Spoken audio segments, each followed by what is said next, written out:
Les dépenses qui donnent l'illusion du confort mais détruisent votre marge de manœuvre à la majorité. Des ménages français ne souffrent pas d'un manque d'argent, mais d'un excès de sorties inutiles. Ce ne sont pas toujours de gros achats, ce sont les micro-fuites invisibles du quotidien, des abats en double, des repas livrés par facilité, des gadgets intelligents rarement utilisés. Ces dépenses donnent l'impression de confort, mais en réalité, elles grignotent lentement votre capacité à agir. Selon les dernières données de l'INSEE, un foyer moyen dépense plus de 300 € par mois dans des postes non essentiels. Cela représente 600 € par an, de quoi constituer un vrai fonds d'urgence ou débuter un PA. Le problème n'est donc pas le manque d'opportunités d'épargne, mais la perception erronée de ce qui est nécessaire. Le confort immédiat est souvent confondu avec le bien-être réel. Acheter une cafetière connectée ou s'offrir un service de streaming supplémentaire procure une satisfaction rapide, mais sans valeur durable. À l'inverse, un vrai confort, c'est un but équilibré, une épargne qui progresse, et la certitude que chaque euro sert votre stabilité. Ce calme-là ne se commande pas en ligne, il se construit par la discipline. Prenons un exemple concret. Si vous cumulez 2 abonnements de streaming à 15 € chacun, un abonnement salle de sport non utilisé à 35 € et 3 livraisons de repas par semaine à 12 € pièce, cela représente près de 200 € par mois, sans aucune contrainte supplémentaire, simplement par observation et ajustement.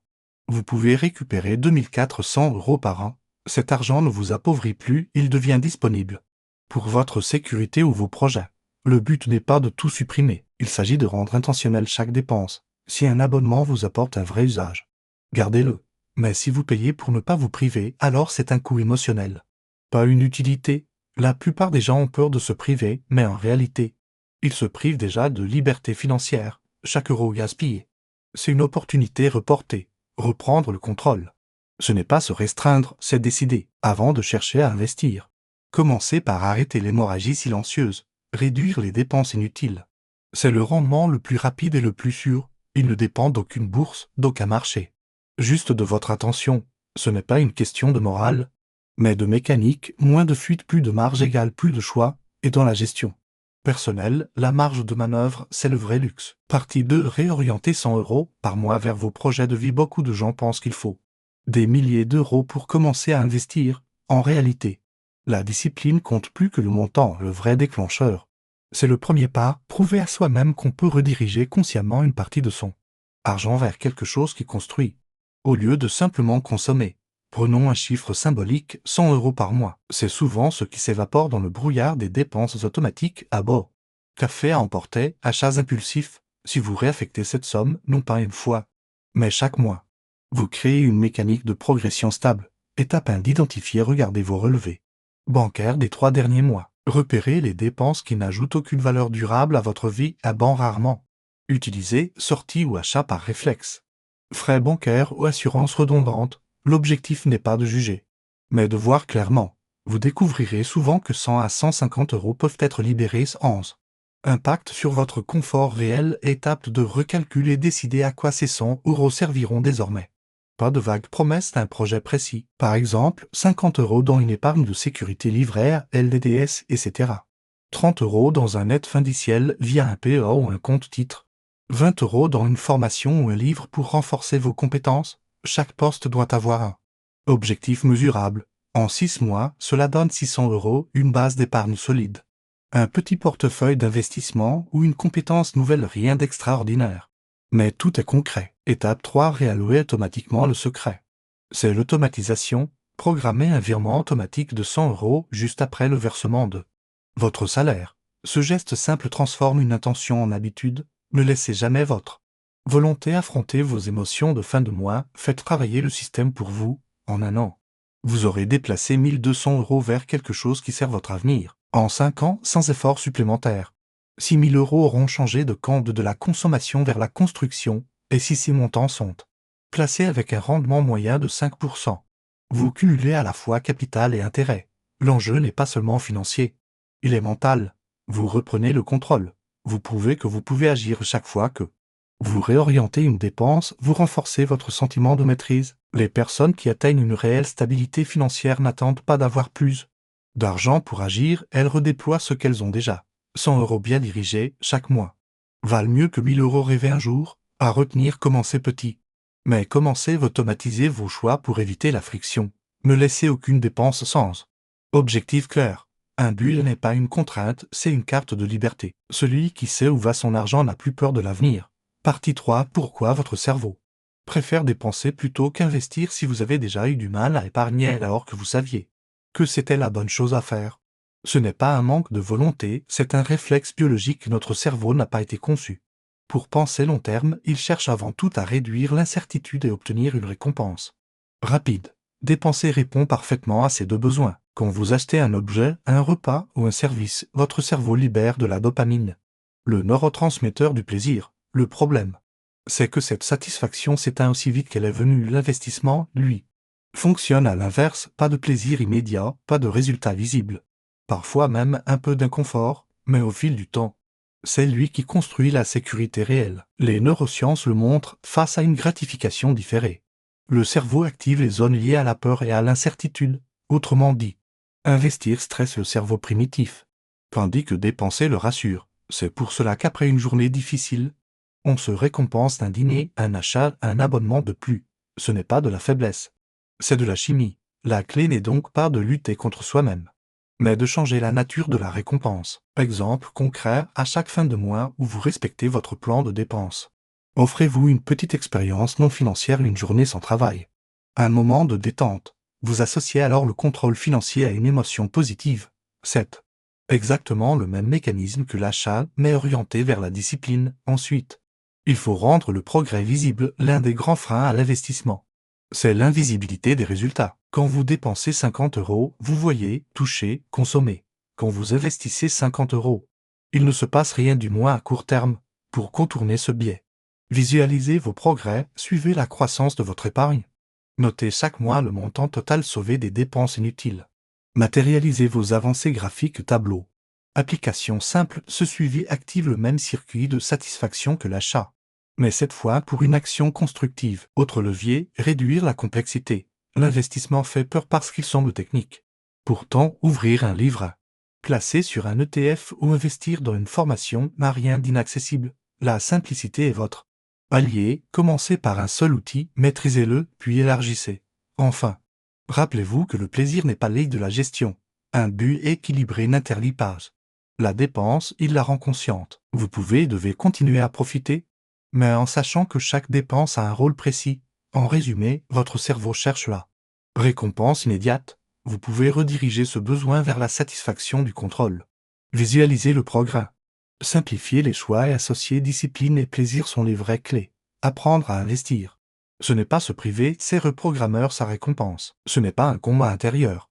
C'est une nouvelle logique, celle de la maîtrise. Partie 4 de la méthode 70-20, un cadre simple pour structurer vos finances. Beaucoup de Français gèrent leurs dépenses à vue, on paie les charges, on consomme le reste, et on espère pouvoir épargner à la fin du mois. Le résultat est presque toujours le même, rien ne reste. Le problème n'est pas le montant du revenu, mais l'absence de structure. La méthode 70-20 permet de redonner un cadre clair et applicable à tout niveau de revenu. 7.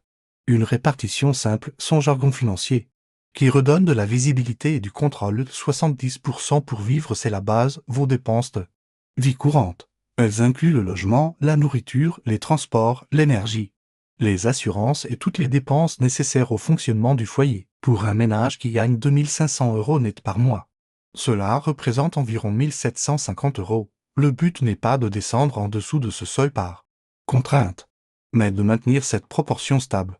Si vos dépenses fixes dépassent largement ce ratio, c'est le premier signal d'alerte, votre train de vie étouffe votre marge de manœuvre. Dans ce cas, il faut prioriser la réduction des coûts récurrents, renégocier un abonnement télécom, revoir son assurance habitation, ou simplement réévaluer la surface locative. Chaque 50 euros récupérés sur vos charges, c'est 600 euros par an qui redeviennent disponibles pour vos objectifs. 20% pour bâtir ces 20% sont le moteur de votre stabilité. Ils englobent l'épargne de précaution, les investissements à long terme, et les projets à valeur durable, formation, rénovation, création d'activités, toujours sur la base de 2500 euros mensuels. Cela représente 500 euros, s'ils sont bien structurés. Ces 500 euros deviennent le socle de votre indépendance future. Exemple de répartition, 200 euros dans une épargne de sécurité livret LDDS. Fonds euros d'assurance vie, 200 euros dans un investissement ETF PEA. SCPI selon profil de risque. 100 € dans un projet personnel ou un apprentissage utile, même en période d'inflation. L'investissement régulier protège mieux votre pouvoir d'achat que la simple accumulation d'épargne. Mais l'épargne reste essentielle pour absorber les imprévus et éviter le crédit à la consommation. 10% pour se faire plaisir, c'est la partie la plus souvent oubliée et paradoxalement la plus importante pour tenir sur la durée. Ces 10% ne sont pas un bonus, mais un investissement dans votre équilibre. Sur 2500 €, cela équivaut à 250 € pour les loisirs. Sorties ou achats personnels, l'objectif est d'en profiter sans culpabilité. Mais avec intention, choisir un vrai plaisir, pas une impulsion. Un bon dîner partagé ou un week-end bien planifié procure bien plus de satisfaction qu'une succession d'achats rapides. La force du cadre, cette répartition ne doit pas être rigide. Elle s'adapte à votre situation. Si vous débutez, commencez par 95. Si vos revenus augmentent, renforcez-la par 20% sans gonfler le style de vie. Le secret, c'est la constance. Un budget équilibré n'est pas celui qui élimine les dépenses, mais celui qui préserve la marge d'action. Cette méthode est puissante parce qu'elle neutralise la culpabilité financière. Vous savez que 70% servent à vivre, 20% à construire, 10% à profiter. Chaque euro a un rôle clair, et quand l'argent a un rôle, il cesse d'être une source de tension. Partie 5. Quand vos dépenses commencent à travailler pour vous, le vrai signe d'une transformation financière n'est pas la taille de votre compte en banque, mais la qualité de vos décisions. Vous savez que vos dépenses travaillent pour vous lorsque chaque sortie d'argent produit un effet durable, confort réel, compétence, sécurité ou rendement. Au début, cette évolution est presque invisible. Vous dépensez différemment, mais vous ne sentez pas encore le résultat. Puis, petit à petit, des indicateurs précis apparaissent. Vous ne craignez plus de regarder vos comptes avant. Ouvrir l'application bancaire provoquait du stress. Aujourd'hui, vous le faites avec neutralité. Vous savez ce qui part, pourquoi et à quoi cela sert. Ce simple changement d'émotion est une preuve de maîtrise. Vous n'êtes plus spectateur de vos dépenses. Vous êtes leur gestionnaire de vos achats soutiennent vos valeurs. Vous avez cessé d'acheter pour compenser. Chaque dépense correspond à un usage réfléchi. Un ordinateur sert à travailler. Un abonnement sert à apprendre. Un week-end sert à recharger votre énergie. Même vos loisirs deviennent cohérents avec vos priorités. Ce n'est plus une fuite, c'est une construction. 3. Votre épargne avance sans effort quand la structure financière fonctionne. 70 fin. L'épargne devient automatique. Vous ne vous forcez plus à économiser, les transferts sont programmés, les comptes sont séparés. Et les montants s'accumulent naturellement. C'est le signe que votre système fonctionne en arrière-plan, sans dépendre de votre motivation du moment. 4. Vous distinguez clairement dépenses et investissements. La plupart des gens mettent tout dans le même panier, sortie d'argent. Mais vous savez désormais faire la différence entre une dépense de confort utile mais non productive et une dépense d'investissement utile et génératrice de valeur. Exemple, 80 € dans un dîner éphémère, c'est une dépense. 80 € dans une formation ou dans du matériel durable, c'est un investissement. Ce discernement change tout. Il vous rend plus lucide, moins impulsif, plus stratégique. 5. Vous commencez à anticiper au lieu de réagir. Vous ne subissez plus les imprévus, vous les absorbez. Une facture inattendue, une panne ou un changement de situation n'entraîne plus de panique. Le fonds de sécurité joue son rôle. Ce calme-là n'a pas de prix. C'est le premier vrai rendement de la discipline financière. Vos dépenses créent du temps quand vos finances sont structurées. Vous gagnez un bien plus rare que l'argent, la disponibilité mentale. Vous n'avez plus à jongler, à calculer, à craindre les fins de mois. Cette clarté libère du temps pour penser, créer ou simplement vivre sans tension budgétaire. En résumé, vos dépenses travaillent pour vous quand elles soutiennent vos valeurs, alimentent vos projets, renforcent votre sécurité et libèrent votre esprit. C'est à ce moment-là que l'argent cesse d'être une source de fatigue et devient un outil fonctionnel. Pas de promesse de richesse, mais une promesse de maîtrise. Et cette maîtrise, elle, ne dépend ni des marchés, ni des taux, elle dépend de votre méthode. Transformer ces dépenses en investissements utiles. Ce n'est pas devenir économe, c'est devenir efficace. Chaque euro doit avoir une mission protégée, construire ou faire grandir. Et tant que vous gardez ce cap, votre trajectoire financière ne peut qu'aller dans la bonne direction, lentement peut-être, mais sûrement.